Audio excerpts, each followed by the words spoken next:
Hello दोस्तों, नमस्कार। एक बार फिर से लकेरा टेक्निकल चैनल पर आप सभी छात्रों का स्वागत है। मैं मनीष कुमार लखेरा आज आपके सामने जो नया पॉइंट लेकर आया हूं मेरे दोस्तों, उसका नाम होगा डीसी जनरेटर जो चल रहा है उसमें डीसी शंट जनरेटर का वोल्टेज कंट्रोल करना। क्या नाम है मेरे दोस्तों? डीसी शंट जनरेटर का वोल्टेज कंट्रोल करना। कल मैंने जो आपको पॉइंट पढ़ाए थे वो डीसी सीरीज जनरेटर पढ़ाया था, फिर डीसी सीरीज के बाद में अब चल रहा है डीसी शंट।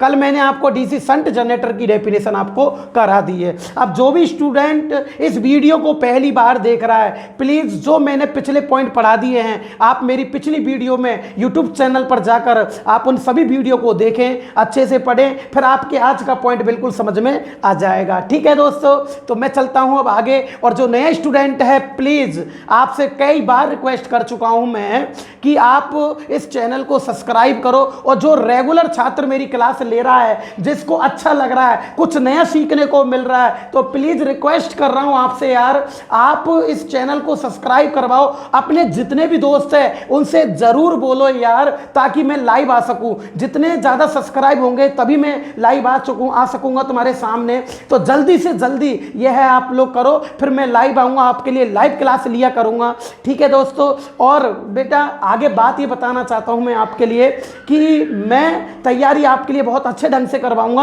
आप मेरे साथ साथ चलो, नोट्स बनाओ। बस थोड़ी सी कमी ये है कि सिंपल बोर्ड है, बस इतना सा बात है। बाकी क्वालिटी के अंदर, पढ़ाई के अंदर किसी प्रकार की कंप्रोमाइजिंग नहीं होगी, बेटर से बेटर आपके सामने पेश करूंगा। ठीक है ना? तो अब मैं जो पढ़ाने जा रहा हूं उसका नाम है आज डीसी शंट जनरेटर का वोल्टेज नियंत्रण करना। क्या नाम है? डीसी शंट जनरेटर का वोल्टेज नियंत्रण करना। अच्छे से पढ़ना, क्या होता है क्या नहीं होता है अच्छे से बताऊंगा। तो देखो, आज मैं जो इसका डायग्राम बना रहा हूं, पहले देखिएगा। अपन बनाते हैं डीसी शंट जनरेटर।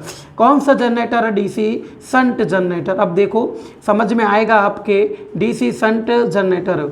इसमें क्या होता है कि ये डीसी शंट जनरेटर है। और कैसे डीसी शंट जनरेटर है? यानी कि आर्मेचर के सामने, यानी कि आर्मेचर के समांतर में, आर्मेचर के समांतर में पतले तार है दोस्तों, देखो, और अधिक टर्न है। पतले तार है और अधिक टर्न है, यानी कि आर्मेचर के समांतर क्रम में जो पतले तार, अधिक टर्न की वाइंडिंग संयोजित होती है उसे डीसी शंट जनरेटर कहा जाता है। सही है ना? देखो, आर्मेचर के समांतर में, चलो यहां से नहीं दिख रहा होगा तो यहां से तो दिखेगा ना। देखो, आर्मेचर के समांतर क्रम में पतले तो तार है, अधिक टर्न है। जो समांतर क्रम में पतले तार, अधिक टर्न की वाइंडिंग संयोजित होती है उसे बोला जाता है डीसी शंट जनरेटर। बोलो, यहां तक समझ में आ गया? अब जो नेक्स्ट पॉइंट आता है इसका, ये चल रहा था आज का कि डीसी शंट जनरेटर का वोल्टेज नियंत्रण करना। तो देखो दोस्तों, अपन लोग कर रहे हैं DC shunt generator, DC shunt generator, DC shunt generator, यही है ना? डीसी शंट जनरेटर का वोल्टेज नियंत्रण। हाँ जी, देखो, डीसी शंट जनरेटर का क्या कर रहे हैं? वोल्टेज नियंत्रण कर रहे हैं। सही है ना? वोल्टेज क्या कर रहे हैं? नियंत्रण कर रहे हैं। तो आप एक बात समझिएगा। देखो, आपको एक बात बता देता हूं मैं, टेक्निकल के अंदर सबसे मेन बात होती है आपके क्वेश्चन का बेस क्लियर होना चाहिए। उस क्वेश्चन के बारे में आपके माइंड में सारे क्वेश्चन समझ में आने चाहिए, सारी डेफिनेशन माइंड में क्लियर होनी चाहिए। जब जाके आपका बेस क्लियर होता है, जब जाके आप पेपरों को हल कर सकते हो, उनकी आप एनालिसिस करके आप उनको सॉल्व कर सकते हो, अच्छे से तैयारी कर सकते हो। तो पहले उसके बेस क्लियर होना जरूरी है। दूसरी बात, आपको पता है कि आप ऐसे नहीं होता है कि आप यहीं पढ़ रहे हो और एग्जाम में भूल रहे हो, ऐसे सिलेक्शन नहीं होगा। वो यहाँ भी याद होना चाहिए और एग्जाम में भी याद होना चाहिए, जब जाकर क्वेश्चन वहाँ सही होता है और जब गोले सही भराई आते हैं, जब जाकर आपको सफलता मिलती है। तो देखो, आप वोल्टेज कंट्रोल करना है तो थोड़ा सा मैं एक बार बता रहा हूँ तुम्हें। देखो, चोर कैसे पकड़ा ही आता है। आपको ये देखना है, आप अच्छे से पढ़ो, कुछ नहीं है। ये देखो, अब आप मेरे को ये बताओ ये जनरेटर कौन सा है। कल समझाया था ना, ये सीरीज जनरेटर है, यानी कि देखो आर्मेचर के श्रेणी क्रम में मोटा तार है दोस्तों और कम टर्न है। देखो मोटा तार है, कम टर्न है, उसे डीसी सीरीज जनरेटर कहा जाता है। देखो ये मोटा तार है, टर्न कम है, देखो एक दो चक्कर ही है ना, इसे कौन सा बोलोगे? DC series generator. समझ में आ गया? अगली बात होती है, देखो आर्मेचर के समांतर क्रम में पतला तार है, अधिक टर्न है। देखो पतला तार है, अधिक सारे टर्न है इसके अंदर, उसे डीसी शंट जनरेटर कहा जाता है। अब देखो यहां तक तुम्हें समझ में आया होगा। अब बात चलती है डीसी शंट जनरेटर का वोल्टेज नियंत्रण। मुझे इसका वोल्टेज को कंट्रोल करना है, तो देखो कल मैंने इसका कंट्रोल कराया था। तो मैं एक बात बता देता हूं मेरे दोस्त, अच्छे से समझना, क्योंकि बेस क्लियर होना जरूरी है। वाइंडिंग कौन से क्रम में है? श्रेणी क्रम में। अगर वाइंडिंग श्रेणी क्रम में हो तो जो प्रतिरोध लगता है वोल्टेज कंट्रोल करने के लिए वो हमेशा समांतर क्रम में लगेगा। अगर वाइंडिंग श्रेणी क्रम में हो तो प्रतिरोध इसके सामने लगेंगे आप लोग। हाँ, उल्टा होता है। एक बार और समझो, यदि वाइंडिंग श्रेणी क्रम में है तो प्रतिरोध इसके समांतर में लगेगा। तो देखो प्रतिरोध इसके मैंने समांतर में लगा दिया, ये समांतर में लगा दिया। मेरे दोस्तों ये क्वेश्चन मैंने ये पॉइंट कल पढ़ा चुका हूँ, इसको आप नेक्स्ट वीडियो में जाकर चेक कर लेना है ना। लेक्चर नंबर 7-8 में इसको मैंने बता चुका हूं, लेक्चर नंबर 8 देख लेना। आप लेक्चर नंबर 9 देख रहे हो इस टाइम, ठीक है दोस्तों। अब देखो आज ये पढ़ा रहा हूं मैं, 9 में ये पढ़ाऊंगा।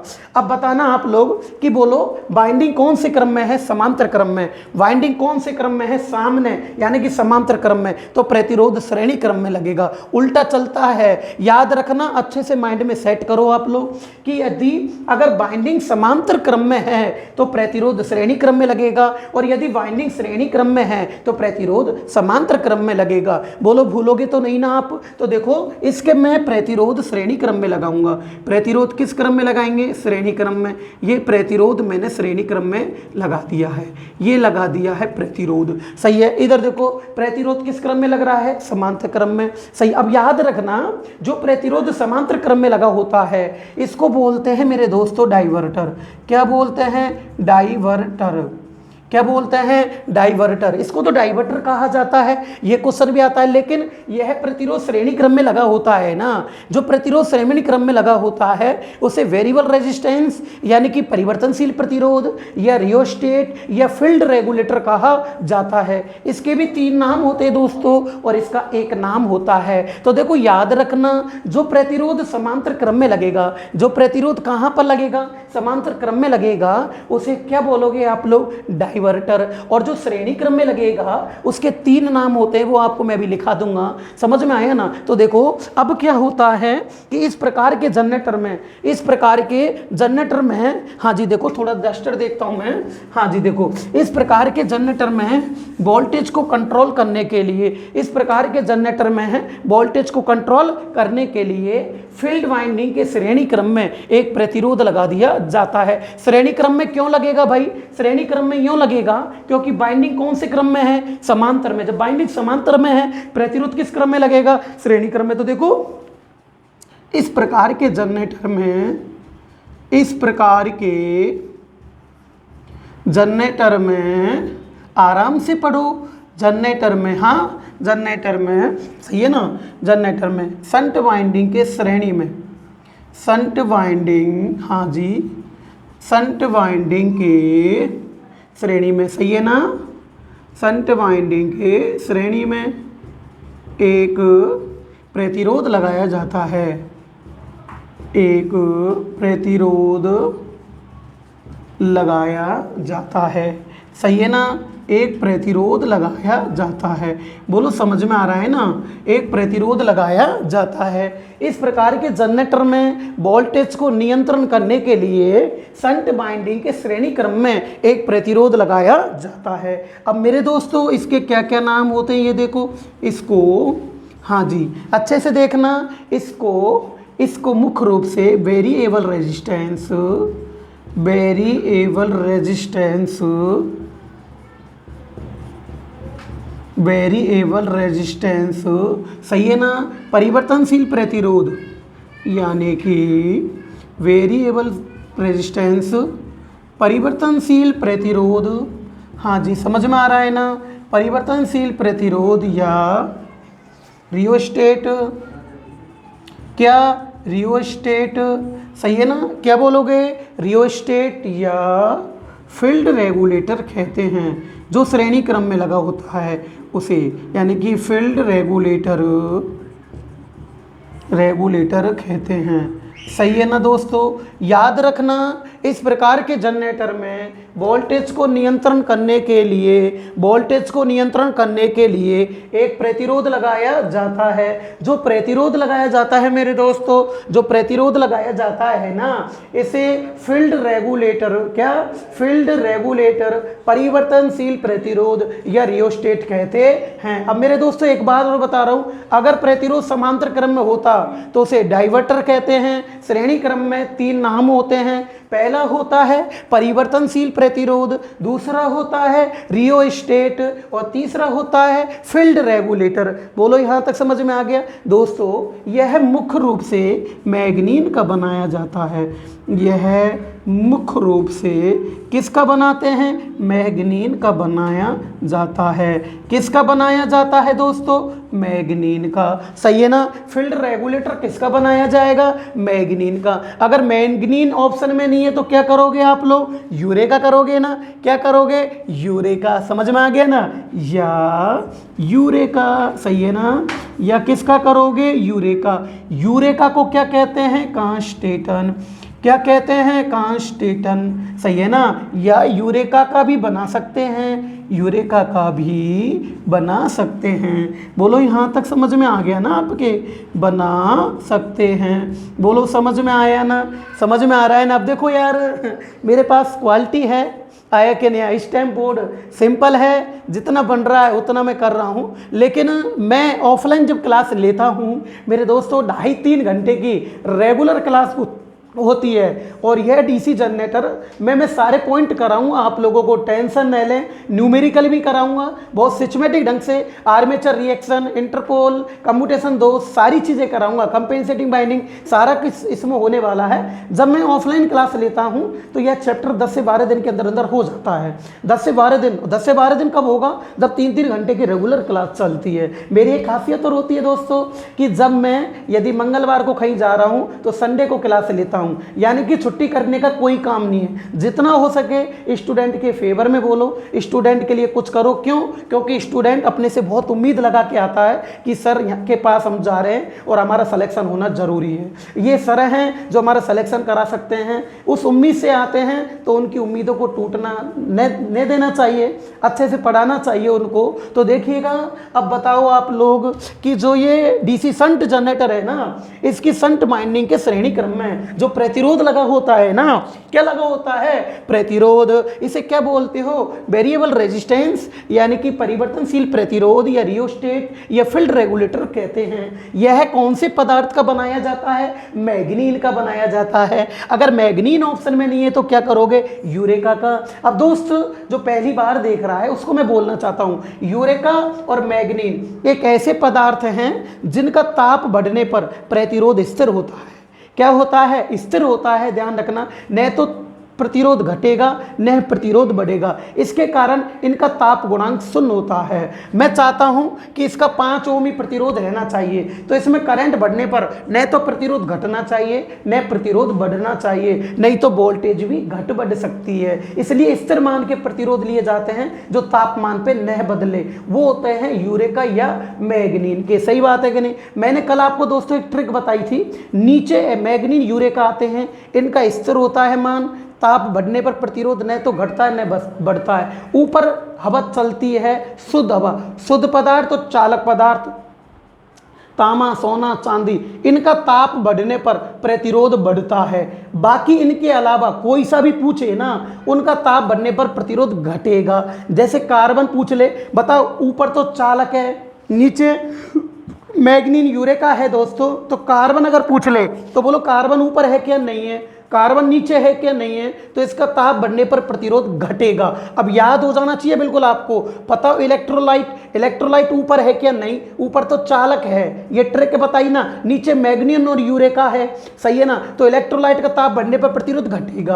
अर्धचालक है नहीं है, अर्धचालक का भी घटेगा। अगर पूछ ले तामा कौन सा है, चालक कहाँ आता है, ऊपर, इसका ताप बढ़ने पर प्रतिरोध बढ़ेगा। बोलो यहां तक समझ में आई ना ट्रिक। अब देखो दोस्तों, आज फिर अपन वापस इस पॉइंट पर ही आता हूं मैं, जो फील्ड रेगुलेटर है वो किसका बनेगा दोस्तों, मैग्नीन या यूरेका का बनाया जाता है। बोलो समझ में आ गया ना। अब अगर इससे आपसे क्वेश्चन आ जाए, क्वेश्चन क्या कह रहा है दोस्तों, अगर ये क्वेश्चन इसका बन के भी आ सकता है कि बताओ फील्ड रेगुलेटर जनरेटर में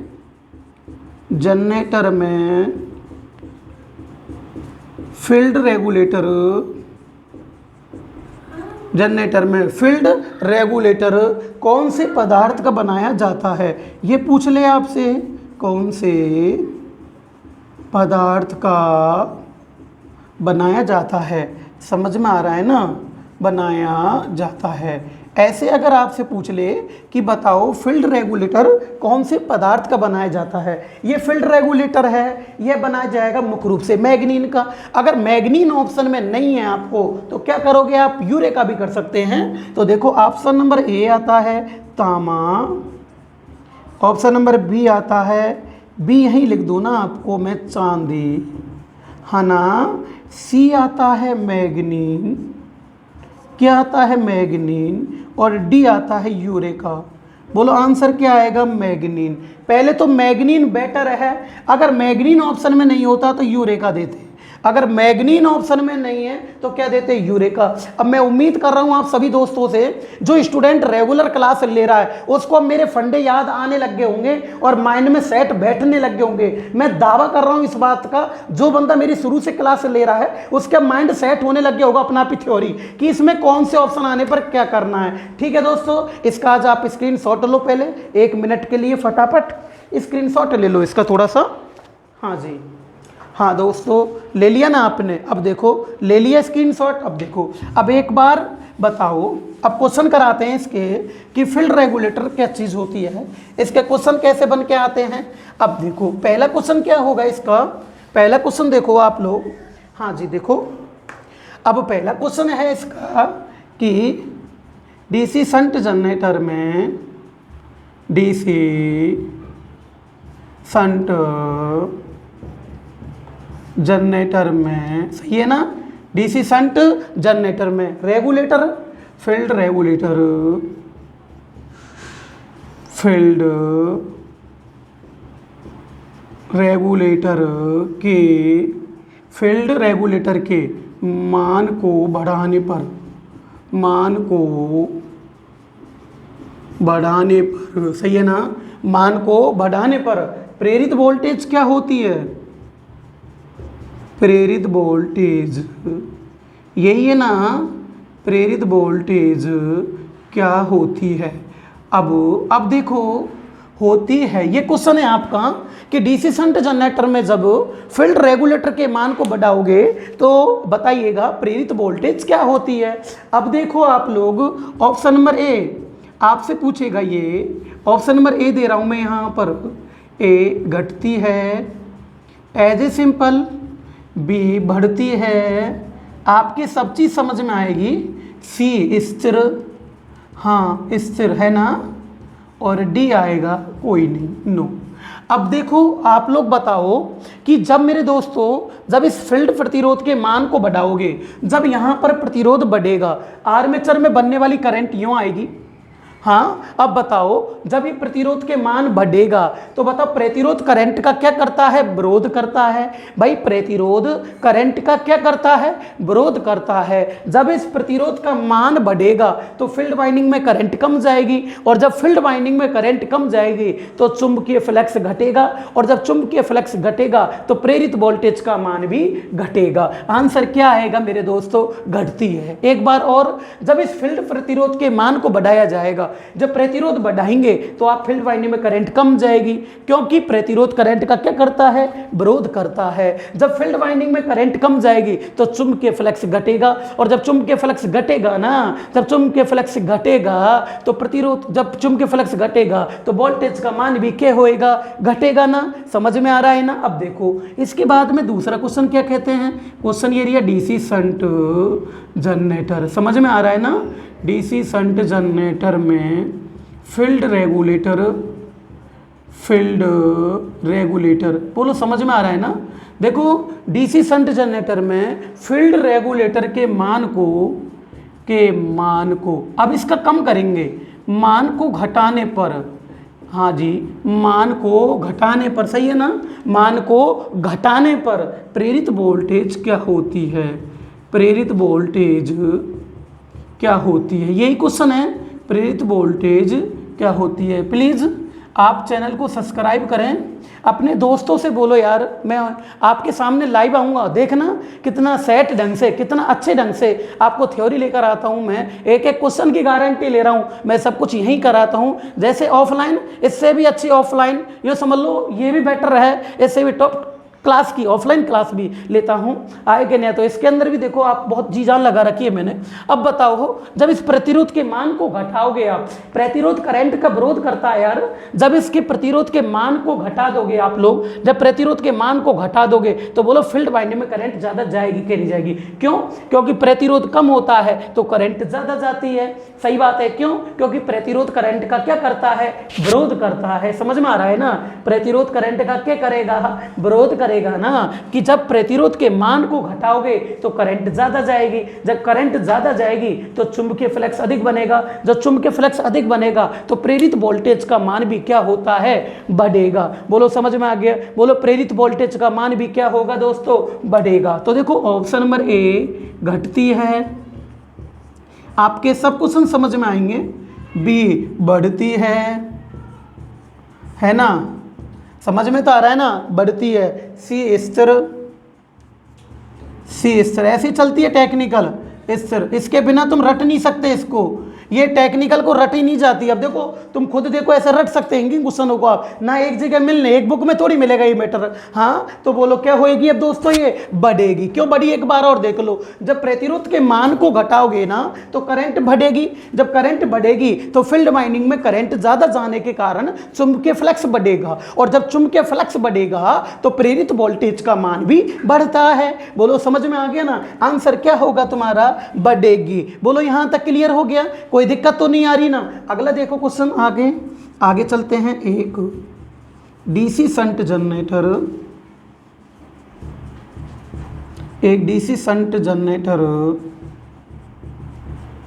सही है ना। एक डीसी शंट जनरेटर कुछ वोल्टेज का उत्पादन करता है, एक डीसी शंट जनरेटर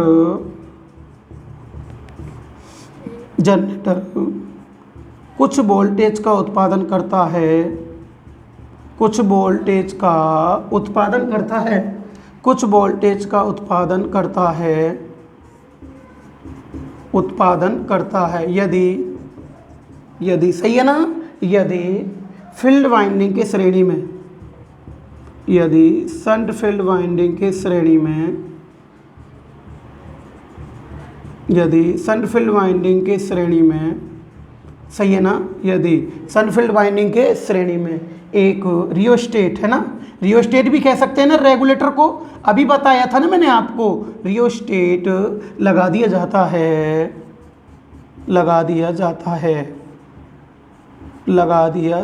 है, तो प्रेरित वोल्टेज क्या होगी, तो प्रेरित वोल्टेज क्या होगी, प्रेरित वोल्टेज क्या होगी, ये पूछ रहा है।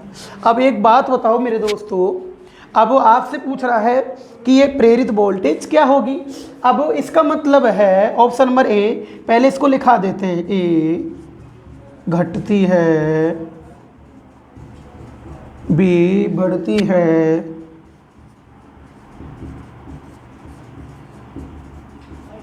सी स्थिर, बस ऐसे सिंपल, और डी कोई नहीं, ऐसे है। अब बताओ, अब एक बात बताओ पहले मेरे दोस्तों, आप थोड़ी सी गर्मी पड़ रही है ना यार, ज़्यादा गर्मी है। अब देखो क्या करें, आपके वहाँ तो नहीं है ना इतनी गर्मी, क्या है ना। तो देखिएगा अब क्या होता है कि ये डीसी शंट जनरेटर है ना, कुछ वोल्टेज का उत्पादन करता है, कुछ वोल्टेज का उत्पादन करता है यदि शंट फील्ड वाइंडिंग के श्रेणी क्रम में रियोस्टेट लगा दिया जाता है। इसका मतलब पहले प्रतिरोध नहीं था रियोस्टेट। अब देखो रियोस्टेट पहले नहीं था, अच्छे से देखना, ये रियोस्टेट नहीं था, सही है ना। जब रियोस्टेट नहीं था, अब लगा रहे हो तुम लोग, हाँ तो देखो डीसी शंट जनरेटर कुछ वोल्टेज का उत्पादन करता है। मान लो इस टाइम ये 200 वोल्ट का उत्पादन कर रहा है, कितने वोल्ट का कर रहा है, 200 वोल्ट का। अब यूँ कह रहा है ये, यदि इस शंट फील्ड वाइंडिंग के श्रेणी क्रम में, यदि शंट फील्ड वाइंडिंग के श्रेणी क्रम में एक रियोस्टेट लगा दिया जाता है। अब मेरे देखो दोस्तों, ये रियोस्टेट, ये शंट वाइंडिंग है, इसके श्रेणी क्रम में है। अब माना, पहले तो बताओ, पहले तुम्हारा बेस ऐसे क्लियर होगा। माना शंट फील्ड वाइंडिंग में जो करंट जा रही है वो 15 एम्पियर की जा रही है। कितने की जा रही है सर्किट पर? 15 एम्पियर की। हाँ तो कुछ वोल्टेज का उत्पादन हो रहा है, ये तो माना मैंने 15। अब यूँ कह रहा है दोस्तों, यदि शंट फील्ड वाइंडिंग के श्रेणी क्रम में एक रियोस्टेट लगा दिया जाता है, एक प्रतिरोध लगाओगे यहाँ पर, पहले तो 15 जा रही थी इसमें। अब देखो जब रियोस्टेट लगा दिया है आपने, यहाँ पर प्रतिरोध लगा दिया, तो प्रतिरोध करंट का क्या करेगा? विरोध। पहले तो 15 जा रही थी, अब इसमें क्या 15 जा सकती है क्या? नहीं। क्यों? क्योंकि प्रतिरोध करंट का विरोध करता है। प्रतिरोध करंट का क्या करता है? विरोध करता है। तो बताओ, पहले था नहीं जब तो 15 जा रही थी, अब बताओ क्या 15 जा सकती है क्या? कम जाएगी ना। तो माना पहले तो फुल 15 जा रही थी, अब कितनी जाएगी? माना 12 गई, 3 तो घटेगी ना। अरे कुछ तो घटेगी ना। अगर कुछ घटी तो इसमें कम धारा पड़ गई फील्ड वाइंडिंग में। जब फील्ड वाइंडिंग में कम करंट जाएगा तो चुंबकीय फ्लक्स का मान भी कम होगा। जब चुंबकीय फ्लक्स का मान भी कम होगा तो प्रेरित वोल्टेज का मान भी क्या होगा? कम होगा, यानी कि घटती है। बोलो ये क्वेश्चन समझ में आ गया ना? क्लियर हो गया ना? अब देखो अगला क्वेश्चन इसी लेवल का चलता है। देखो एक अच्छे से देखना, एक डीसी शंट जनरेटर, एक डीसी शंट जनरेटर कुछ वोल्टेज का उत्पादन करता है, कुछ वोल्टेज का उत्पादन करता है, उत्पादन करता है, यही है ना। यदि शंट फील्ड वाइंडिंग, यही है ना, यदि शंट फील्ड वाइंडिंग के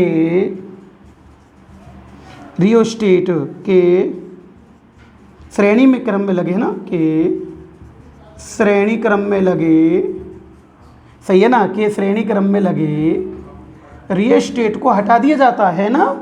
रियोस्टेट को, यही बोल रहा है ना, रियोस्टेट को हटा दिया जाता है। रियोस्टेट को क्या करोगे आप लोग? हटा दिया जाता है, यही बात है ना। क्या करते हैं? हटा दिया जाता है। तो प्रेरित वोल्टेज, कौन सी वोल्टेज?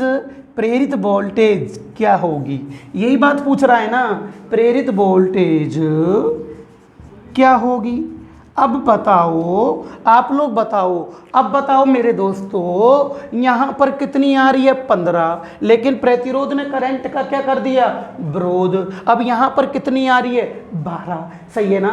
अब यूँ कह रहा है कि अब यहाँ पर तो 12 आ रही है ना, फिर रियोस्टेट लगा पड़ा है, यहाँ पर 12 आ रही है, करंट कम है, चुंबकीय फ्लक्स भी कम होगा, और वोल्टेज का मान, ऊपर वाली में वोल्टेज का मान क्या होगा? घटेगा। अब यूँ कह रहा है कि जब इस प्रतिरोध के मान को हटा दिया जाता है, अब जब तुम इसको हटाओगे ना, यहाँ से रियोस्टेट को ये हटा दिया, अब बताओ जब रियोस्टेट को हटा दिया जाता है तो बताओ इस करंट का कोई विरोध करेगा क्या? नहीं करेगा। क्यों? क्योंकि आपने यहाँ पर रियोस्टेट हटा दिया है। जब आप लोगों ने इस रियोस्टेट को हटा दिया है तो यहाँ पर बताओ पूरी फील्ड वाइंडिंग में हैं। अब बताना पूरी करंट 15 एम्पियर की करंट जाएगी कि नहीं जाएगी। जब पूरी फील्ड वाइंडिंग में करंट 15 एम्पियर की जाएगी, पहले रियोस्टेट था, अब रियोस्टेट को इसने हटा दिया है। जब रियोस्टेट इसने हटा दिया है तो पूरी करंट फील्ड वाइंडिंग में जाएगी। जब पूरी करंट फील्ड वाइंडिंग में जाएगी तो चुंबकीय फ्लक्स का मान बढ़ेगा, चुंबकीय फ्लक्स का मान भी बढ़ेगा तो प्रेरित वोल्टेज का मान भी बढ़ेगा।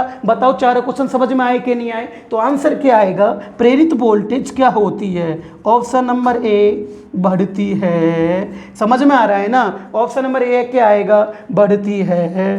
बी क्या आएगा? घटती है। प्लीज़ सब्सक्राइब करवाएं, अपने दोस्तों से बोलें अगर मैं अच्छा लग रहा हूँ, कुछ क्वालिटी आपको अच्छी लग रही है तो इस तरह, और डी कोई नहीं, ऐसे ही पढ़ाऊँगा जैसे मैं पढ़ाता हूँ शुरू से एंड तक। ये मेरी खासियत होती है। मेरे कोचिंग के किसी भी स्टूडेंट से पूछ सकते हो, ये नहीं है कि मैं डेमो ही सही देता हूँ, नहीं, गलत बात। जो चल रहा है चैप्टर बताओ, दिन प्रतिदिन मेरी क्वालिटी बढ़ती हुई दिखाई दे रही होगी आपको, घटता हुआ नहीं दिखाई देगा। अब बताओ, जब रियोस्टेट हटा दिया है आपने तो पूरी करंट फील्ड वाइंडिंग में जाएगी, पूरी करंट फील्ड वाइंडिंग में जाएगी तो चुंबकीय फ्लक्स का मान बढ़ेगा, और चुंबकीय फ्लक्स का मान भी बढ़ेगा तो प्रेरित वोल्टेज का मान भी बढ़ेगा। तो आंसर क्या आएगा इसमें? बढ़ती है। बोलो समझ में आ गया ना? बोलो समझ में आया ना? आज डीसी शंट जनरेटर का वोल्टेज कंट्रोल के क्वेश्चन भी समझ में आ गए होंगे। मैग्नीन का बना होता है, मैग्नीन ऑप्शन में नहीं है तो आप यूरेका लगा के आओगे। यूरेका मैग्नीन ऐसे पदार्थ होते हैं जिनका ताप बढ़ने पर न तो प्रतिरोध घटता है न प्रतिरोध बढ़ता है, इनका ताप गुणांक शून्य होता है। शून्य किस किस का होता है? यूरेका और मैग्नीन का। बोलो समझ में आ गया नहीं है? ऊपर अब शुद्ध हवा चलती है यानी कि शुद्ध पदार्थ, यानी कि तांबा सोना चांदी यानी कि चालक पदार्थ, इनका ताप बढ़ने पर प्रतिरोध का मान भी बढ़ता है, बाकी सबका क्या होगा? घटेगा। बोलो ट्रिक समझ में आई कि नहीं? कभी जीवन में गलत नहीं होगा। बोलो क्लियर हो गया ना? तो छापो फटाफट, इसका स्क्रीनशॉट छाप लो। हाँ जी, इसका स्क्रीनशॉट ले लो आप लोग फटाफट।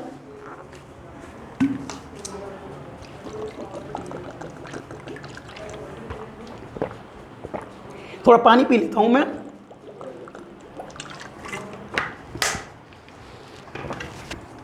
हाँ जी, बोलो क्लियर हो गया ना? कोई दिक्कत तो नहीं है ना? अब देखो, अब अगला पॉइंट चलते हैं फिर अपन लोग आगे। अब क्या होता है अगले से देखो, अब क्या होता है, मैंने कल क्या पढ़ाया था आपको।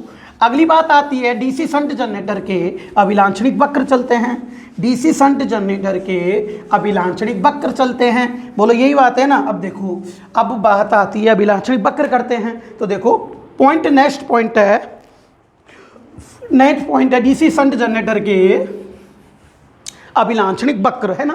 तो देखो डीसी शंट जनरेटर के अभिलाक्षणिक वक्र, अरे यही है ना? हाँ जी, डीसी शंट जनरेटर के अभिलाक्षणिक वक्र।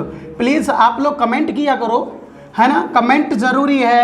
समझ में आ गया ना? इससे मुझे भी थोड़ा कॉन्फिडेंस मिलता है। कमेंट किया करो, अपने दोस्तों से बोलो, आए कि नहीं। आप सभी लोग मेरे से डायरेक्ट बात कर सकते हो, आए कि नहीं। मेरे से बात करो आप लोग, मैं खूब आपसे बात करूंगा, आपको एक एक चीज़ें समझाऊंगा। मैं ऐसा नहीं हूँ कि आपसे बात नहीं करूंगा, आगे नहीं, फेस टू फेस बात करेंगे। आप मुझे कॉलिंग करो, आगे नहीं आया, है ना? और जो कमेंट होते हैं आप उस अपने शहर का नाम लिखा करो, आप कहाँ से हो, आए कि नहीं। मोबाइल नंबर लिखो कमेंट में आप, ताकि मैं भी आपको कॉल कर सकूँ। तो जब भी आप कमेंट लिखो, प्लीज़ जो नया स्टूडेंट है जिसने मुझे ऑफलाइन पर नहीं पढ़ा है, प्लीज़ आप अपने जहाँ से आप क्लास ले रहे हो उस ज़िले का नाम जरूर लिखें, कहाँ से हो आप, और अपने मोबाइल जरूर नंबर लिखें। मैं आपको कॉलिंग करूँगा, आपके पास ज़रूर कॉल आएगा मेरा, ठीक है? आज जब भी आप कमेंट करोगे तो उसमें अपना नंबर जरूर लिखना, ठीक है ना दोस्तों? अब देखो, अब बताओ डीसी शंट जनरेटर के अभिलाक्षणिक वक्र। अब देखो पहला वक्र किसके मध्य होता है? तो पहला होता है प्रेरित ईएमएफ।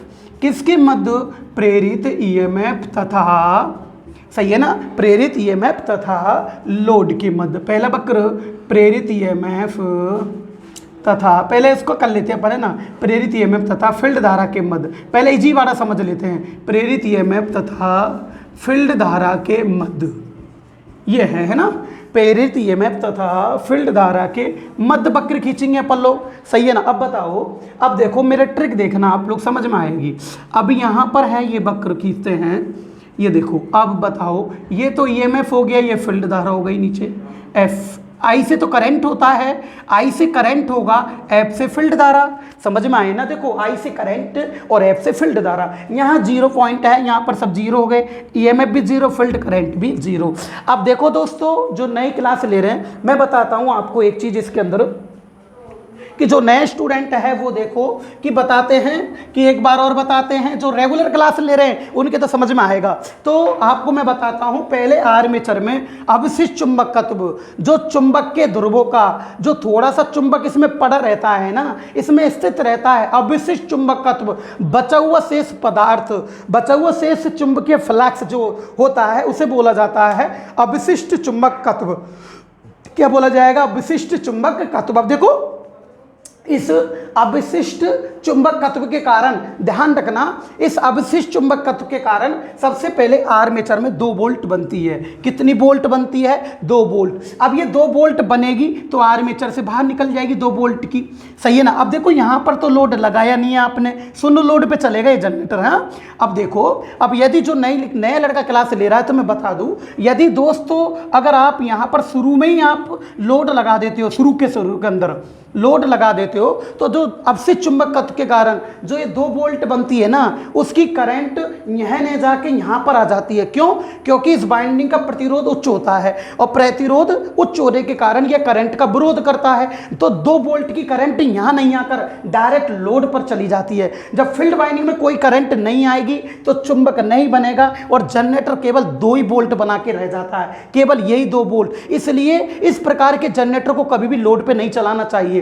जब लगाते हैं इसको, लोड को हटाओ दोस्तों, इसको हटाना चाहिए, शून्य लोड पे चलेगा। कौन सा जनरेटर शून्य लोड पे चलेगा? डीसी शंट जनरेटर शून्य लोड पे चलाया जाता है। क्यों चलेगा? क्योंकि अगर तुम इसको प्रारंभ में लोड डाल दोगे ना, तो अवशिष्ट चुंबकत्व के कारण जो शुरू में जो 2 बोल्ट बनती है वो यहां फील्ड बाइंडिंग में नहीं जाकर कहां चल जाएगी? लोड पे चल जाएगी और जनरेटर में फील्ड बाइंडिंग में कोई करंट जाएगी नहीं, चुंबक बनेगा नहीं और जनरेटर केवल 2 ही बोल्ट बना के रह जाता है। अब इस 2 बोल्ट का कुछ भी नहीं कर सकते हैं, इसलिए दोस्तों हमेशा डीसी शंट जनरेटर को शून्य लोड पे चलाया जाता है। लोड हटा लो। अब बताओ, अब मजबूरन जो 2 वोल्ट की करंट है, यहां तो परिपथ खुला परिपथ हो गया है, यहां तो ओपन सर्किट हो गया है। अब इस 2 वोल्ट की करंट को, जो 2 वोल्ट की करंट को फील्ड वाइंडिंग में जाना पड़ेगा सर्किट बनाने के लिए मेरे दोस्तों। और जब 2 वोल्ट की करंट इस सर्किट बनाने के लिए इसमें जाती है तो इस फील्ड वाइंडिंग में चुंबकीय फ्लक्स उत्पन्न हो जाता है। जब चुंबकीय फ्लक्स उत्पन्न होगा तो प्रेरित वोल्टेज का मान भी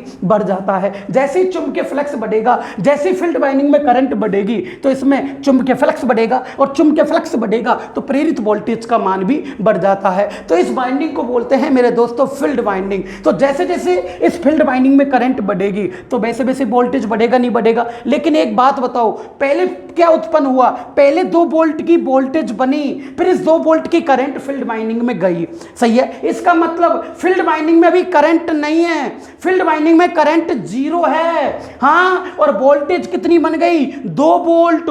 तो फील्ड वाइंडिंग की करंट तो 0 है, लेकिन अवशिष्ट चुंबकत्व के कारण पहले कितनी वोल्ट बनती है? 2 वोल्ट। कितनी बनती है? 2 वोल्ट। तो देखो आप यहां पर देखो, फील्ड करंट का मान 0 है। फील्ड करंट, फील्ड वाइंडिंग में कोई करंट नहीं है, पहले कितनी वोल्ट बन रही है? 2 वोल्ट, सही है। अब 2 वोल्ट की करंट मेरे देखो, इधर देखो, आप इधर देखो दोस्तों, अब 2 वोल्ट की करंट किस में जा रही है? फील्ड वाइंडिंग में। अब 2 वोल्ट की करंट, ये 2 वोल्ट की करंट जैसे जैसे फील्ड वाइंडिंग में जाती है, अब फील्ड वाइंडिंग की करंट का मान बढ़ रहा है 0 से। देखो यहां से जैसे जैसे फील्ड वाइंडिंग में करंट बढ़ेगी, चुंबकीय फ्लक्स का मान भी बढ़ेगा और इस प्रेरित वोल्टेज का मान भी बढ़ता है। बोलो समझ में आया कि नहीं आया? तो बताओ, आपसे ये पूछेगा ना कि बताओ ये वक्र ऊपर से चालू क्यों हुआ है। आपसे अगर पूछे कि ये वक्र ऊपर से चालू क्यों हुआ है, शुरू में 0 से चालू क्यों नहीं हुआ, इसको यहां से क्यों नहीं किया, आप बोलना कि अवशिष्ट चुंबकत्व के कारण पहले इसमें 2 वोल्ट बनती है, फील्ड करंट का मान तो 0 है, फील्ड करंट में, फील्ड वाइंडिंग में कोई करंट नहीं जा रही है, पहले 2 वोल्ट बनती है अवशिष्ट चुंबकत्व के कारण। जब ये 2 वोल्ट की जो करंट है ना, ये फील्ड वाइंडिंग में जाती है, जैसे जैसे फील्ड वाइंडिंग की करंट बढ़ेगी वैसे वैसे चुंबक बढ़ेगा और प्रेरित वोल्टेज का मान भी बढ़ता है। बोलो समझ में आया कि नहीं आया? एक बार और देखो, जब फील्ड वाइंडिंग में करंट बढ़ेगी तो चुंबकीय फ्लक्स का मान भी बढ़ेगा और जैसे जैसे चुंबकीय फ्लक्स बढ़ता है तो प्रेरित वोल्टेज का मान भी बढ़ता है। समझ में आ गया ना? तो देखिएगा इसका आंसर क्या लिखेंगे? इस जनरेटर में प्रेरित वोल्ट, हाँ सॉरी, इस जनरेटर में फील्ड धारा का मान बढ़ने पर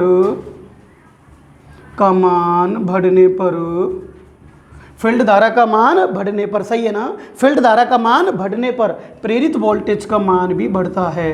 प्रेरित वोल्टेज, सही है ना, प्रेरित वोल्टेज का मान भी बढ़ता है, सही है ना, प्रेरित वोल्टेज का मान भी क्या होगा, बढ़ेगा। समझ में आया ना, क्या होगा दोस्तों, बढ़ेगा। बोलो यहाँ तक क्लियर हो गया ना, क्या होगा, बढ़ेगा। समझ में आ गया ना। अब देखो, अब जो दूसरा वक्र क्या कहता है, दूसरा वक्र कहता है इसका दूसरा, ये तो फर्स्ट हो गया ना, सेकंड क्या कहता है, सेकंड होता है दोस्तों देखो, प्रेरित ईएमएफ, प्रेरित ईएमएफ तथा लोड धारा के मध्य, लोड धारा के मध्य वक्र, है ना, लोड धारा के मध्य वक्र।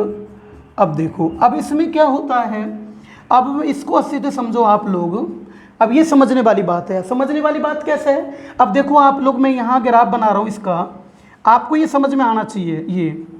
ये लोड करंट है, ये क्या है, लोड, और ये ईएमएफ है, वोल्टेज, सही है ना, ये क्या है, वोल्टेज। अब बताओ मेरे को आप लोग, ये जनरेटर हमेशा, आप लोग इस जनरेटर को हमेशा देखो, आप लोग इसको अच्छे से समझो। एक बार बेस क्लियर कर लिया ना, तो ये मत समझना मशीन, अरे मशीन क्या, मैं सभी चैप्टर को बहुत अच्छे लेवल से पढ़ाऊंगा। मैं ऐसा टीचर नहीं हूँ एक ही सब्जेक्ट पढ़ाता हूँ, आए कि नहीं आए। मैंने ये चैप्टर इसलिए लिया है कि प्रतिरोध पढ़ाता है, ये तो दुनिया पढ़ाती है, और ये दुनिया जानती है प्रतिरोध क्या होता है, करंट क्या होती है, पावर क्या होती है, वोल्टेज क्या होता है, एमीटर क्या होता है, और वोल्ट मीटर क्या होता है। मैंने सोचा कुछ अलग दिया जाए, डिफरेंस दिया जाए लड़कों को, ताकि क्वालिटी का पता पड़ सके, वो एनालिसिस कर सके पढ़ाई के ऊपर कि किस प्रकार का हमें पढ़ाई चाहिए, किस प्रकार बेस क्लियर किया जाता है, उसको वो अच्छे से समझ सके। इसलिए मैंने मशीन चालू की, पहले डीसी जनरेटर चालू किया। अरे तुम डटे रहो, एक दिन बीच में एक अलग से पॉइंट लेकर और बताऊंगा, तभी आपके पत्ते खुल जाएंगे कि वास्तव में है ये कोई। समझ में आ गया ना। अब देखो मेरे दोस्तों, अब देखना, अब बताओ कि 2 वोल्ट, अब से चुंबकत्व की जो 2 वोल्ट है यहाँ पर, सबसे पहले 2 वोल्ट उत्पन्न हुई है ना। अब बताओ तुम शुरू में लोड लगाते हो कि बाद में लगाते हो, बाद में। अब बताओ ये 2 वोल्ट की करंट कहाँ जाएगी, फील्ड वाइंडिंग में। कहाँ जाएगी, फील्ड वाइंडिंग में। अब फील्ड वाइंडिंग में जाएगी तो चुंबकीय फ्लक्स का मान बढ़ेगा, वोल्टेज का मान भी बढ़ेगा, फिर इसकी वोल्टेज बढ़ जाएगी। अब मान लो 2 की जगह 50 हो गई, 50 वोल्ट की करंट फिर इसमें जाएगी, फिर चुंबकीय फ्लक्स का मान बढ़ेगा, वोल्टेज का मान भी बढ़ेगा। मान लो 100 वोल्ट होगी, फिर 100 वोल्ट की करंट इसमें जाएगी, चुंबकीय फ्लक्स बढ़ गया, वोल्टेज का मान भी बढ़ गया। फिर 200 वोल्ट हो गई, फिर 200 वोल्ट गई, चुंबकीय फ्लक्स बढ़ गया, वोल्टेज का मान भी बढ़ गया। अब मान लो 250 हो गई। अब देखो ये 250 वोल्ट का जनरेटर है। अब जब ये फुल वोल्टेज बना देता है, कितनी वोल्टेज बना देता है, फुल वोल्टेज। यदि ये 250 वोल्ट का है, फुल वोल्टेज बना देता है, 0, 100, 200, 50, 100, 200, 250, तो माना इसने 250 वोल्ट बना दी। यहां पर इसने ये 250 वोल्ट बना रहा है, यहां ऊपर तक, हाँ 250 वोल्ट बना रहा है ना। ये मान रहा हूं मैं 50, 100 वोल्ट है ना, 200 वोल्ट है ना, 250, तो इसने 250 वोल्ट बना दी। अब जैसे जैसे तुम 250 वोल्ट बनाते हो ना, इसके अंदर जैसे ही आप लोग है ना 250 वोल्ट बनाते हो, देखो मेरे दोस्तों, आपने यहाँ पर इसको 250 वोल्ट बना दी, यहाँ पर ये 250 वोल्ट का सर्किट आ गया, सही है ना। अब यूँ कह रहा है जैसे इस पर लोड डाला जाता है, तो याद रखना इस जनरेटर पर लोड कब डालोगे, जब जनरेटर फुल वोल्टेज बना देता है। यहां पर फुल वोल्टेज शुरू में डाल दिया तो कितनी वोल्टेज रह जाएगी, ओनली 2 वोल्ट। इसलिए हमेशा इसको कौन से लोड पर प्रारंभ करना चाहिए, शून्य लोड पर, कोई लोड नहीं होना चाहिए, जब इसको चालू कर देना चाहिए। और जब ये जैसी वोल्टेज बनाती है, फुल वोल्टेज जैसे ये बनाता है, फिर इस पे लोड डाल दिया जाता है। अब याद रखना, जैसे इस पे लोड डालती हो ना तुम लोग, तो भाई सर्किट तो इसके साथ बना पड़ा है, चुंबक भी इसके साथ, वोल्टेज भी, तो ये सर्किट पूरा बन रहा है। जैसे आप इसके साथ लोड लगाते हो तो ओनली केवल 5% ही वोल्टेज घटती है। क्यों 5% घट रही है केवल, क्यों, क्या कारण है, क्योंकि सर्किट तो इसके साथ बन गया, चुंबकीय फ्लक्स का इसके साथ सर्किट बना पड़ा है। जब यहां लोड लगाते हो तो ओनली 5% ही वोल्टेज ड्रॉप होती है। इसलिए इसे बोलते हैं स्थिर वोल्टेज का जनरेटर, यानी कि वोल्टेज लोड बढ़ने पर इसकी वोल्टेज बहुत कम घटती है, 1 से 5% केवल स्थिर होती है, इसलिए इसे स्थिर वोल्टेज का जनरेटर कहा जाता है। डीसी शंट जनरेटर को स्थिर वोल्टेज का या स्थिर चुंबकीय फ्लक्स का, यहां पर चुंबकीय फ्लक्स स्थिर हो जाता है, फिक्स हो जाता है, ग्राफ इसके साथ बन जाता है। तो देखो यदि आप इस पे लोड धारा बढ़ाओगे, देखो ये बढ़ी, ये बढ़ी, ये बढ़ी, ये बढ़ी, ये बढ़ी, ये बढ़ी, अब बताओ कितने परसेंट घट गई? केवल वोल्टेज 1 से 5% घट चुकी है। 1 से 5% नीचे ग्राफ आ गया, 1 से 5% घट जाती है। बोलो समझ में आया कि नहीं आया? तो लोड बढ़ने पर क्यों 1 से 5% क्यों भाई? पूछ ले क्यों? सर्किट तो इसके साथ बन रहा है, हाँ, चुंबकीय फ्लक्स भी ये उत्पन्न हो गया। जब यहां डालते हो लोड, बाद में फुल वोल्टेज बना लेता है। मान लो 250 वोल्ट बना ली, तो जब यहां लोड डाला तो वोल्टेज ड्रॉप हुआ लोड के कारण। कितनी वोल्टेज का? 1 से 5% का। तो देखो इस जनरेटर पर लोड डालने पर, लोड लगाने पर इसकी वोल्टेज केवल 1 से 5% कुछ घट जाती है, कुछ घट जाती है। सही है ना? अब देखो जिस जनरेटर की वोल्टेज है ना लोड डालने पर घटती है, इसके लोड डालने पर इसकी वोल्टेज घट रही है, तो इसके जो अभिलक्षण होते हैं ना वो होते हैं ड्रूपिंग। कौन से होते हैं? ड्रूपिंग। और जिसकी बढ़ेगी लोड डालने पर उसके होंगे राइजिंग। तो डीसी सीरीज जनरेटर पर लोड डालने पर उसकी वोल्टेज बढ़ रही थी। मैंने क्लास नंबर 7 में, लेक्चर नंबर 7 में आपको पढ़ा दिया, आप देख लेना, चेक कर लेना उसमें। तो उसकी तो बढ़ रही थी, इसके लोड डालने पर वोल्टेज कुछ घट रही है। इसका मतलब दोस्तों ये क्वेश्चन देखो यूपी बिजली बोर्ड टेक्नीशियन 2 18-16 के पेपर में आ चुका है। इसके बाद में राजस्थान लाइनमैन के पेपर में आ चुका है ड्रूपिंग, कितने अभिलक्षण कैसे होते हैं। एसएससी जयन के पेपर में, सब में क्वेश्चन। लेकिन आपसे पूछे अभिलक्षण ड्रूपिंग क्यों हुए, क्या कारण है इसका? इसके ड्रूपिंग यानी ढलमा। तो उनसे बोलना आप लोग कि इस जनरेटर पर जब लोड डालते हैं ना तो इसकी वोल्टेज कितनी घटती है? 1 से 5%। तो जिस जनरेटर पर वोल्टेज डालने पर यदि वोल्टेज घट जाती है तो उसके अभिलक्षण होते हैं ड्रूपिंग। कैसे होते हैं दोस्तों? ड्रूपिंग होते हैं। तो इसके अभिलक्षण है ना, इसके अभिलक्षण, इस जनरेटर के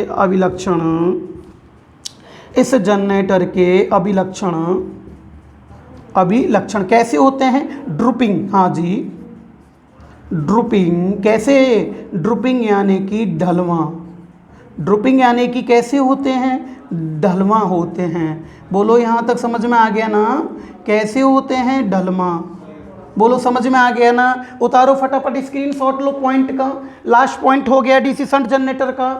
बताओ क्लियर हुआ कि नहीं हुआ? हाँ जी, समझ में आ गया ना? ले लिया ना स्क्रीनशॉट? अब देखो समझ में आ रहा है ना? अब देखो, अब इसको मिटाते हैं। अब बताओ डीसी शंट जनरेटर कितने क्वेश्चन करा दिए मैंने? समझ में आ गया? डीसी सीरीज जनरेटर के कितने क्वेश्चन करा दिए मैंने?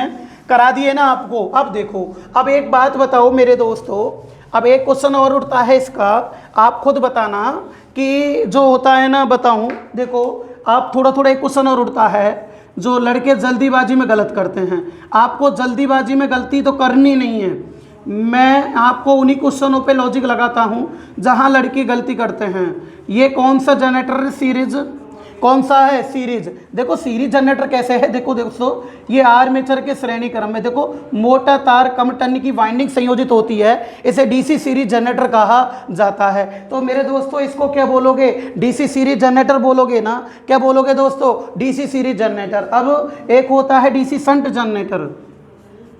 कौन सा? DC shunt generator. एक एक क्वेश्चन दिखाऊंगा मैं।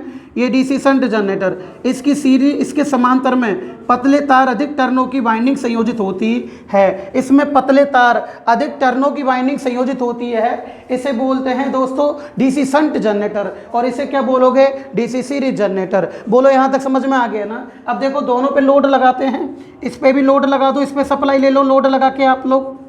हाँ जी, यहाँ पे सप्लाई ले ली, इस पे भी सप्लाई लो आप लोग लोड लगा के। सही है ना? अब देखो यहाँ देखो आप लोग, अब बात आती है, तुमसे पूछ ले आर्मेचर धारा। कौन सी धारा दोस्तों? आर्मेचर धारा। तो जो आर्मेचर करंट होती है ना, इसके अंदर ये वाली, ये करंट होती है दोस्तों, ये दोनों धारा का योग होती है। एक तो शंट धारा, कौन सी धारा? संट धारा, यानी कि ISH। तो ये तो संट धारा होती है और ये कौन सी धारा होती है? सीरीज, ये लोड धारा होती है, सॉरी कौन सी धारा? लोड धारा।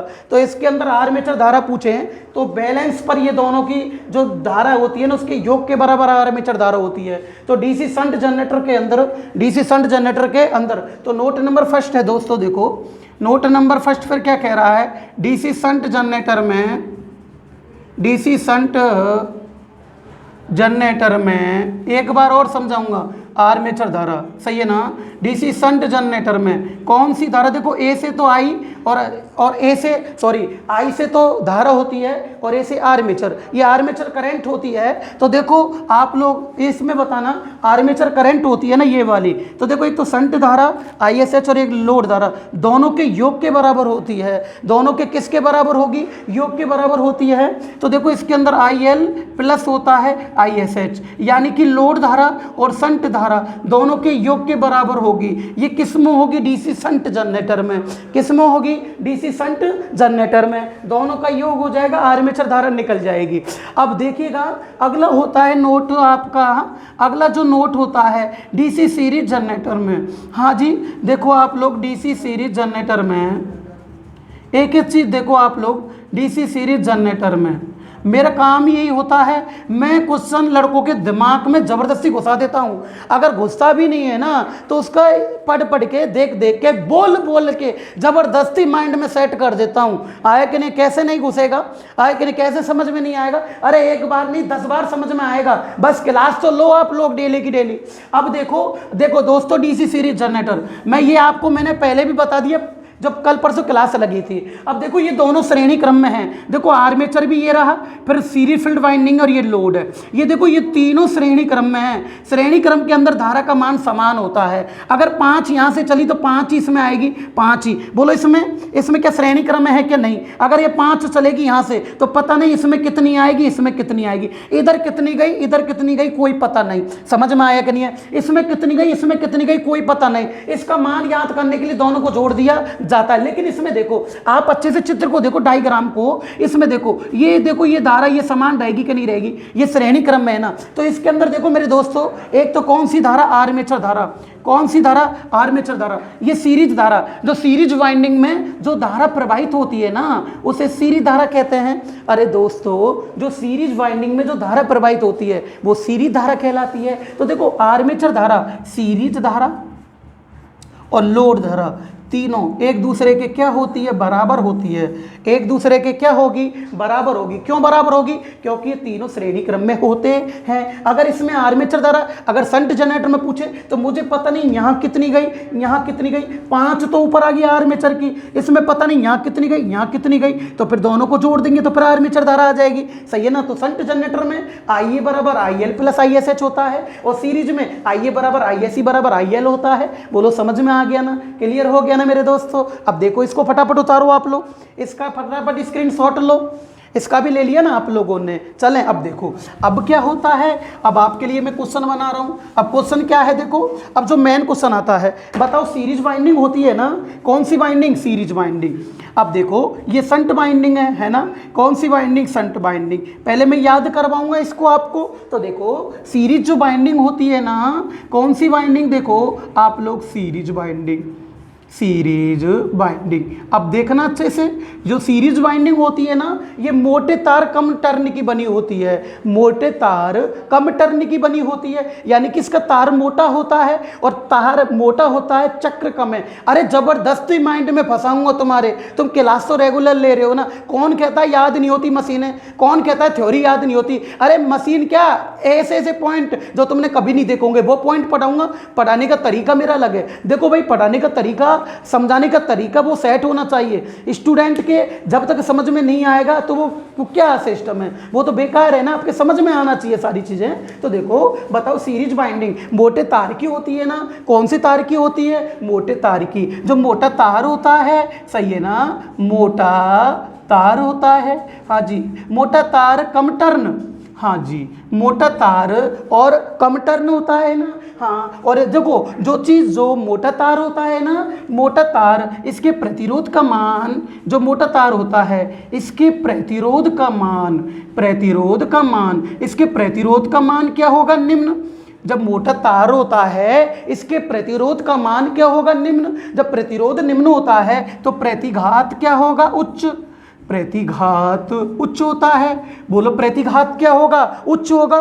बोलो यहां तक समझ में आया ना। ये चीज जो नए लड़के वीडियो देख रहे हैं ना, ये दोनों चीज मैंने बेटा क्या नाम है, लेक्चर नंबर 8 और 7 में देखें, यानी कि 7 और 8 लेक्चर में मेरी वीडियो देखें। आपको सब कुछ मैंने पढ़ा रखा है, स्टूडेंट को एक एक चीज लिखा रखी है मैंने। मजा आ रहा है तो करना। एक होती है संट बाइंडिंग, यहां पर कुछ दिखाना चाह रहा हूं मैं। संट बाइंडिंग, कौन सी बाइंडिंग, संट बाइंडिंग। अब इसके अंदर देखो, आप देखो ये संट बाइंडिंग है ना, देखो ये पतले तार की है। देखो आपको पता है ना, ये संट जनरेटर है, ये पतले तार की है, अधिक टर्न है, सही है ना। इसका मतलब ये पतला तार, आराम से देखो कौन सा तार, पतला तार, और अधिक टर्न की होती है, सही है ना। पतला तार और अधिक किसकी होती है, टर्न की, सही है ना। पतला तार अधिक टर्न की होती है। यहां तक समझ में आ गया ना। अब देखो जो तार पतला होता है इसके प्रतिरोध का मान क्या होता है, इसके प्रतिरोध का मान क्या होता है, उच्च।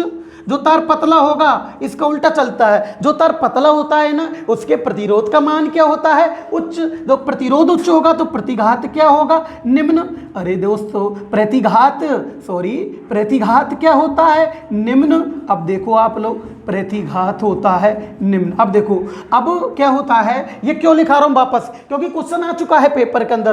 क्वेश्चन में लड़के गलती कर चुके हैं, इसलिए मेरा काम क्या है, मैं उन क्वेश्चनों पे ज्यादा ध्यान देता हूं स्टूडेंट का जहां गलती नहीं हो। अरे ये तो दुनिया जानती है, इसको तो कर देंगे लड़के, मैंने भी पढ़ा दिया, सब पढ़ाते हैं, लेकिन कुछ अलग, कुछ कंपटीशन के क्वेश्चन किस प्रकार के आते हैं। तो देखो दोस्तों, ये प्रतिरोध का मान निम्न है, प्रतिघात का मान उच्च, प्रतिरोध का मान उच्च, प्रतिघात का मान निम्न, सही है ना। अब क्वेश्चन क्या है, लड़के जल्दीबाजी में कहां गलती कर रहे थे। तो देखो क्वेश्चन नंबर फर्स्ट छोड़ रहा हूं मैं, अब देखना आपके लिए क्वेश्चन नंबर फर्स्ट है इसका। अब क्वेश्चन नंबर फर्स्ट क्या कह रहा है, देखो अब क्वेश्चन नंबर इस लेवल से आता है कि देखो ये क्वेश्चन आ चुका है पेपर के अंदर। क्वेश्चन है डीसी संट नहीं जनरेटर में संट फील्ड वाइंडिंग,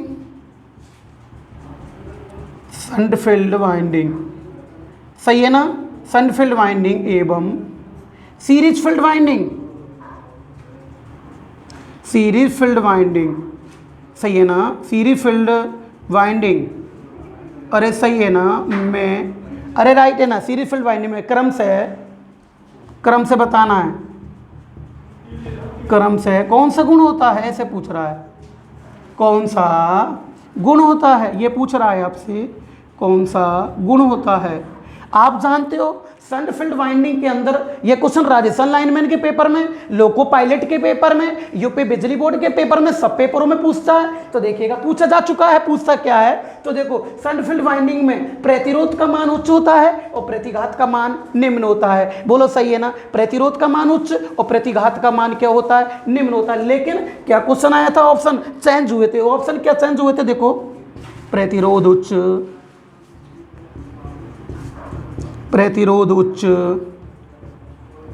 कौमा प्रतिघात उच्च, ऐसे दिया था, है ना। बी प्रतिरोध निम्न। यहां लड़के जल्दीबाजी में गलती करते हैं बस। प्रतिरोध निम्न, प्रतिघात उच्च, ये क्वेश्चन, हाँ जी, लड़के जल्दीबाजी में गलती करते, यही कंपटीशन है बस, समझ गए। कुछ कंपटीशन नहीं है, यही कंपटीशन होता है। प्रतिरोध निम्न, प्रतिरोध उच्च, प्रतिघात निम्न। लड़के जल्दीबाजी में ही गलती करते हैं, यही कंपटीशन है, कुछ नहीं है ना। डी होता है प्रतिरोध निम्न तथा प्रतिरोध निम्न, देखो सही है ना। देखो प्रतिरोध निम्न, है ना, और प्रतिघात उच्च, ये है, ये क्वेश्चन है ना। ये ऑप्शन है आपके, दिखाई तो दे रहे होंगे ना आपको। अब देखो दोस्तों, आपसे क्या पूछ रहा है, देखो अच्छे से पूछ रहा है कि आपसे क्या पूछने में लग रहा है, ये पूछ क्या रहा है, देखो पूछ ये रहा है आपसे कि बताओ, रेड पेन लेने गया था मैं तो, अब इसमें देखो ये पूछ रहा है कि भाई एक तो शन फील्ड बाइंडिंग, कौन सी बाइंडिंग, शन फील्ड बाइंडिंग, और एक होती है सीरीज फील्ड बाइंडिंग, सही है ना। ये पूछ रहा है सीरीज फील्ड बाइंडिंग, शन फील्ड बाइंडिंग में गुण बताना है। अगर आपसे केवल ये पूछता कि शन फील्ड बाइंडिंग में कौन सा गुण होता है, तो शन फील्ड बाइंडिंग में गुण होता है उच्च प्रतिरोध होता है, सही है ना, और प्रतिघात का मान निम्न होता है। ये आंसर हो जाता है आपका। लड़के जल्दीबाजी में इसको बहुत लड़के करके आए थे, हाँ बहुत लड़के करके आए थे। देखो सीरीज फील्ड बाइंडिंग में कौन सा गुण, सीरीज में कौन सा गुण होता है, तो सीरीज में देखो दोस्तों, सीरीज में होता है प्रतिरोध का मान तो निम्न और प्रतिघात का मान उच्च होता है। बोलो सही बात है। लेकिन यह पूछ रहा है क्रम से बताना है, शंट फील्ड बाइंडिंग और सीरीज फील्ड बाइंडिंग दोनों में ऐसा गुण बताना जो दोनों में मेल खाता हो, दोनों का बताना है। पहले तो शंट का बताना है, फिर सीरीज का। तो ये तो सीरीज के गुण है इधर वाले, और ये शंट के गुण है। ध्यान रखना क्रम से पूछ रहा है, क्या पूछ रहा है, क्रम से। तो ये शंट फील्ड बाइंडिंग के इधर आएंगे और सीरीज के ये आएंगे। समझ में आ रहा है ना, ऑप्शन क्या कह रहा है, अलग अलग नहीं पूछ रहा, ये तुमसे क्रम से पूछ रहा है। अलग पूछता शंट फील्ड बाइंडिंग तो ये हो जाता है उच्च प्रतिरोध निम्न प्रतिघात, सीरीज का पूछता तो प्रतिरोध निम्न प्रतिघात उच्च। ये कंपटीशन है, ये कंपटीशन लेवल का क्वेश्चन है, ऐसे क्वेश्चन होने चाहिए आपके माइंड में। तो बताओ, आपसे पूछ रहा है, देखो शंट फील्ड बाइंडिंग तथा सीरीज फील्ड बाइंडिंग में आपसे गुण पूछ रहा है। तो देखो शंट फील्ड बाइंडिंग के प्रतिरोध का मान क्या होता है, उच्च। ये सही है, सही है कि नहीं है, ऑप्शन ये भी आ रहा है, सही बात है कि नहीं। अब बताओ सीरीज फील्ड बाइंडिंग के प्रतिघात, क्या क्वेश्चन आया है, बताओ सीरीज फील्ड बाइंडिंग के प्रतिरोध का मान तो निम्न होता है और प्रतिघात का मान क्या होता है मेरे दोस्तों, उच्च होता है, सही है ना। बोलो प्रतिघात का मान क्या होता है, उच्च होता है। तो बताओ, अब बताओ सीरीज फील्ड बाइंडिंग के, जब शंट फील्ड बाइंडिंग होती है ना, क्या होती है शंट फील्ड बाइंडिंग, तो पहले शंट फील्ड बाइंडिंग के प्रतिरोध का मान क्या है, उच्च, सही है। और सीरीज, ये इधर का, इधर सीरीज है, ये सीरीज का गुण है, ये सीरीज का गुण है, प्रश्न समझो अच्छे से, ये सीरीज का गुण है। समझ में आ रहा है ना, क्वेश्चन समझ में आ गया ना। ये तो शंट का है, ये सीरीज का है। बताओ सीरीज बाइंडिंग, इसके प्रतिघात का मान क्या होता है, उच्च। अब प्रतिघात का मान उच्च, अब देखो अगर उच्च प्रतिरोध है, शंट का उच्च प्रतिरोध है, तो सीरीज का प्रतिघात तो उच्च होना चाहिए ना। यहाँ तो निम्न, ये तो ऑप्शन गलत है। हाँ, यहाँ देखो ए में देखो दोस्तों, प्रतिघात का प्रतिरोध का मान उच्च, शंट फील्ड बाइंडिंग के प्रतिरोध का मान उच्च होता है, सही है। और सीरीज बाइंडिंग, देखो मेरे दोस्तों, सीरीज बाइंडिंग के प्रतिरोध का मान निम्न और प्रतिघात का मान उच्च होता है। प्रतिघात क्या होता है, उच्च। तो इसमें आंसर है, देखो प्रतिघात उच्च है सीरीज का और प्रतिरोध शंट का उच्च है, आंसर क्या आएगा, ए आएगा। इसमें बहुत लड़के कंफ्यूज होके गलती कर देते। बोलो क्लियर है कि नहीं है, बोलो समझ में आया कि नहीं आया। फटाफट इसको छापो, स्क्रीनशॉट लो दोस्तों, छाप दो इसको स्क्रीनशॉट पर, फटाफट करो। हाँ जी, समझ में आ रहा है ना। अब देखो क्लियर हो गया ना, मजा आ रहा है ना क्लास के अंदर। अब देखो अभी शंट जनरेटर चल रहा है, अब देखना बताना, अब बोलो। अब यहाँ पर सॉरी, इसको एक क्वेश्चन और बता देता हूँ। अब देखो शंट बाइंडिंग है ना, सॉरी। अब देखो, चलो शंट बाइंडिंग हो गई। हाँ जी, अब देखो सीरीज जनरेटर में, डीसी सीरीज जनरेटर में series field binding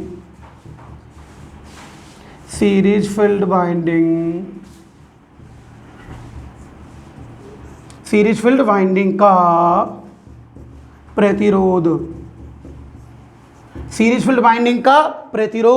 series field binding का प्रतिरोध क्या होता है, ये पूछ रहा है। सीरीज फील्ड बाइंडिंग का प्रतिरोध क्या होता है। ऑप्शन नंबर ए मेरे दोस्तों, ए शंट फील्ड बाइंडिंग से कम, सही है ना। शंट फील्ड बाइंडिंग के प्रतिरोध का मान तो उच्च होता है और सीरीज के बाइंडिंग के प्रतिरोध का मान निम्न होता है। तो इसके बाइंडिंग के बारे में पूछ रहा है, सीरीज के बारे में, तो शंट फील्ड बाइंडिंग से कम होता है किसका प्रतिरोध, बी शंट फील्ड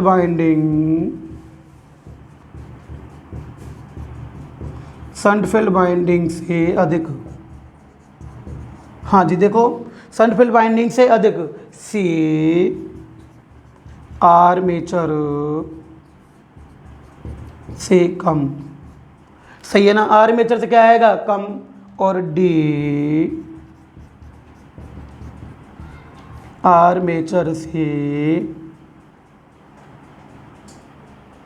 आर्मेचर से अधिक, ये पूछ रहा है।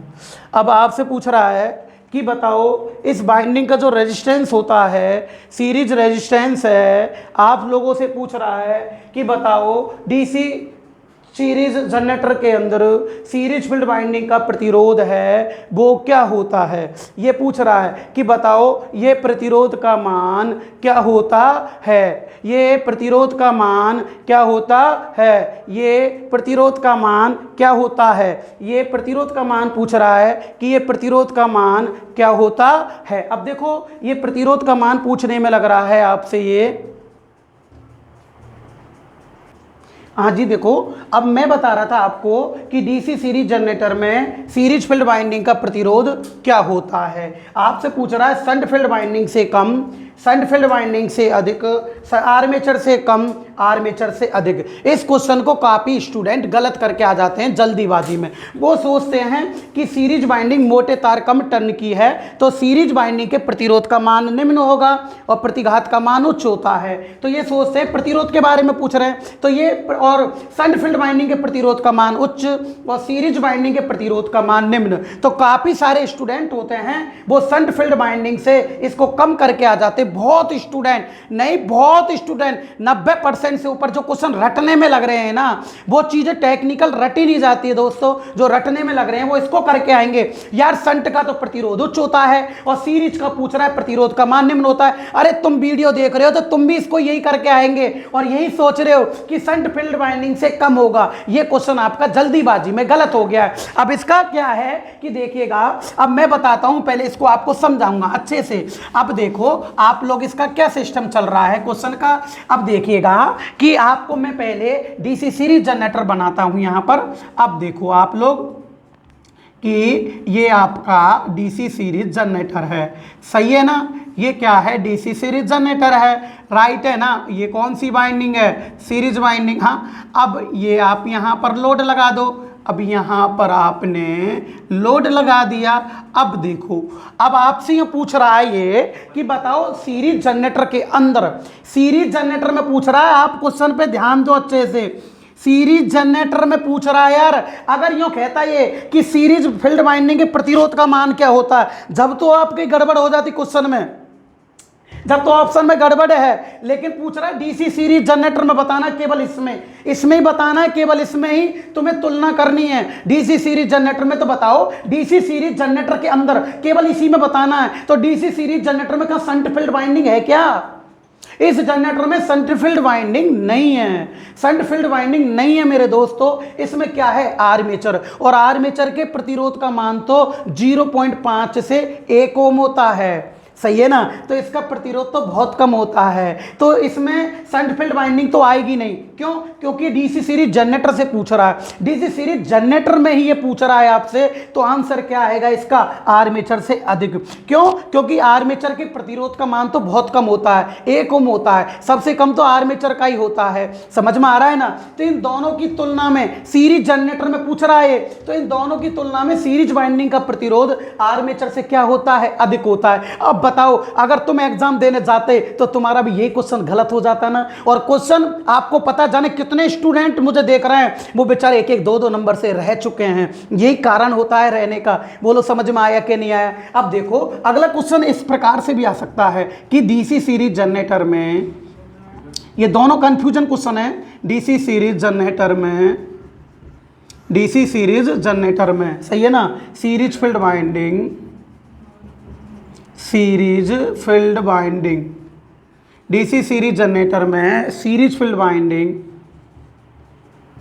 सीरीज फील्ड बाइंडिंग के टर्न की संख्या क्या होती है, टर्न की संख्या क्या होती है। अब देखो ये है, टर्न की संख्या क्या होती है। सीरीज बाइंडिंग के टर्नों की संख्या कम होती है। अरे सीरीज बाइंडिंग के टर्नों की संख्या कम होती है, मोटा तार कम टर्न की बनी होती है। इसमें भी लड़के गलती करते हैं। इन दोनों ऑप्शन में क्वेश्चन को लड़के समझ नहीं पाते हैं। मैं कह रहा हूं ना कि क्वेश्चन ही चेंज हो जाता है। अगर तुम्हारी बुक में लिख रहा है ये क्वेश्चन, तुम इसको रट के चले गए दोस्तों। और देखो बेशक ही बेशक क्वेश्चन ये बना दिया मैंने ये सेम टू सेम क्वेश्चन ये एग्जाम में आ चुका है।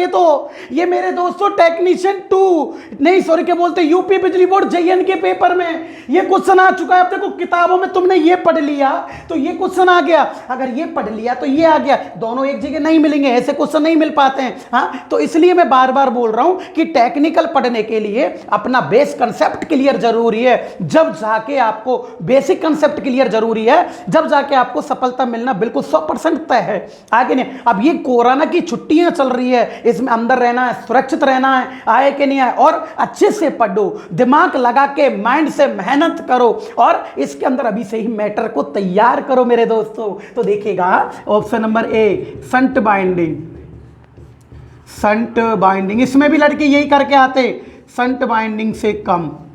संट बाइंडिंग पतले तार अधिक टर्न की बनी होती है ना, ये बाइंडिंग कई बार बता दिया। बी संट बाइंडिंग से अधिक, संट बाइंडिंग से अधिक, सही है ना। संट बाइंडिंग से क्या आएगी, अधिक। हाँ, सी series bind sorry armature binding से कम, आर्मेचर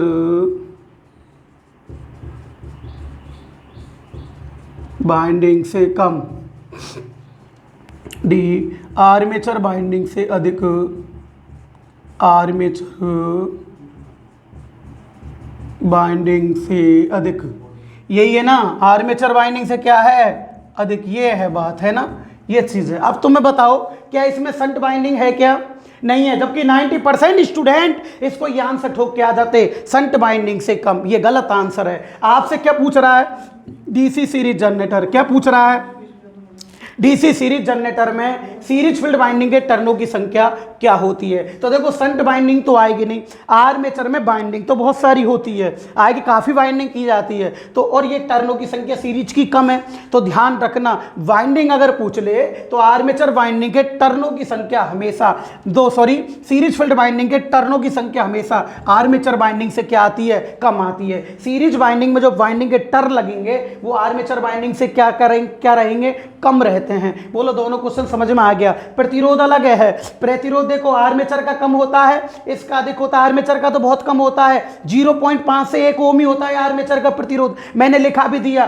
तो प्रतिरोध पूछे तो प्रतिरोध सीरीज बाइंडिंग का अधिक होता है आर्मेचर से। अगर टर्नों की संख्या पूछ ले तो आर्मेचर से टर्नों की संख्या सीरीज बाइंडिंग की कम होती है। प्रतिरोध तो अधिक होता है, समझ में आ गया। प्रतिरोध तो क्या होगा इसका अधिक, और टर्नों की संख्या क्या होगी, कम। बोलो दोनों क्वेश्चन समझ में आए कि नहीं है। यहां पर लड़के गड़बड़ कर देते हैं, क्वेश्चन को समझ नहीं पाते हैं। बोलो क्लियर हुआ कि नहीं हुआ। तो दोस्तों आज का जो पॉइंट कंप्लीट हुआ है, मैंने 2 जनरेटर आपको पढ़ा दिए हैं, एक तो डीसी सीरीज पढ़ाया है, डीसी संट पढ़ा दिया है। ये कंप्लीट हो चुके हैं दोनों जनरेटर। आप क्वेश्चनों को चेक करें, अच्छे से पढ़े। अब जो कल नेक्स्ट जनरेटर पढ़ाने वाला हूं उसका नाम है डीसी कंपाउंड जनरेटर। क्या है दोस्तों, डीसी कंपाउंड जनरेटर। वो आपको मैं डीसी कंपाउंड जनरेटर कल पढ़ाऊंगा। समझ में आज की क्लास कैसे लगी, बढ़िया रही ना। तो प्लीज आपको यदि आज की क्लास में मजा आया है, कुछ नया सीखने को मिला है, आपका बेस क्लियर हुआ है, आपकी जो कमियां थी, जो आपको नहीं मिल पा रही थी, अगर वो दूर हुई है, तो प्लीज आप चैनल को सबसे पहले सब्सक्राइब करें। और दूसरी बात आपसे कई बार बोल चुका हूं, बार बार बोल रहा हूं, यदि देखो दोस्तों आप अपने दोस्तों से बोलो जो आईटीआई इलेक्ट्रिशियन से कर रखी है, उनसे बोलो आप क्लास लेंगे, वो चैनल को उन पे सब्सक्राइब करवाओ, ताकि मैं जल्दी से जल्दी लाइव आपके सामने आ सकूं।